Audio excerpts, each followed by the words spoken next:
Room 101. He was much better. He was getting fatter and stronger every day.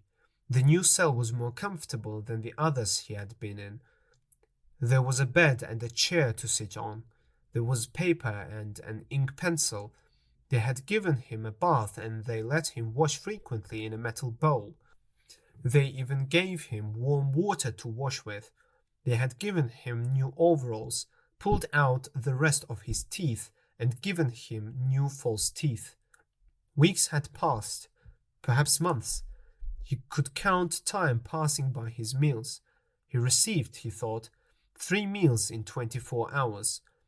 The food was surprisingly good, with meat every third meal. Once there was even a packet of cigarettes. His mind grew more active. He sat down on his bed, his back against the wall, and began to retrain his mind. He belonged to them now, that was agreed.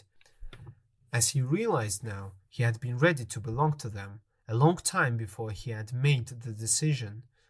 From his first moment inside the Ministry of Love, and yes, even when he and Julia stood helpless in front of the telescreen in Charrington's room, he had understood that it had been stupid to fight against the power of the party. He knew that for 7 years the thought police had watched him, looking down on him like an insect walking along a path. They knew everything that he had said or done. They had played his voice back to him, shown him photographs. Some of them were photographs of Julia and himself. Yes, even. He could not fight against the party now. And why should he? The party was right. He began to write, with big childlike letters. Freedom is slavery. 2 and 2 make 5. And while he worked on Crime Stop inside his mind, he wondered when they would shoot him. They might keep him here for years. They might let him out for a short time, as they sometimes did, but one day they would shoot him. You never knew when. Often they shot you from behind, in the back of the head. One day or one night perhaps, he had a dream. He was waiting for them to shoot him. He was out in the sunshine, and he called out, "Julia, Julia, my love, Julia." He lay back on the bed, frightened. How many years had he added to his time in the cell by shouting out her name? There was the noise of boots outside. O'Brien walked into the cell. Behind him were the officer with the emotionless face and the black uniformed guards. "You have had thoughts of betraying me," he said. "That was stupid. Tell me, Winston, and tell me the truth, because I will know if you are lying. Tell me, what do you really think of Big Brother?" "I hate him." "You hate him? Good. Then the time has come for you to take the last step. You must love Big Brother." He pushed Winston towards the guards. "Room 101, he said. This cell was many meters underground, as deep down as it was possible to go. It was bigger than most of the cells he had been in. There were 2 small tables in front of him. One was a meter or 2 away. The other was near the door. He was tied to a chair so tightly that he could not move, not even his head. He had to look straight in front of him. O'Brien came in. "You asked me once," he said, "what was in room 101. I said that you knew the answer already. Everyone knows it. In room 101 there is the worst thing in the world." The door opened again. A guard came in carrying a box. There was a tube at the front of it. He put it down on the table near the door. "The worst thing in the world," said O'Brien, "is different for each person. It may be death by fire, or by water, or 50 other deaths. Sometimes it is something quite small that does not even kill you." He had moved to one side, and Winston could now see what was on the table. It was a big metal box, and through the holes in the sides he could see the movement. Rats. "For you," said O'Brien. "The worst thing in the world is rats." Winston had been afraid before, but suddenly he understood what the tube was for.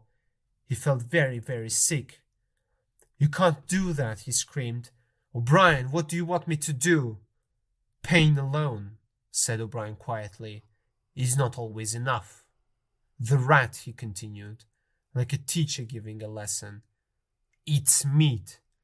In the poor parts of the town, a mother cannot leave her baby outside because in 10 minutes there will only be bones left.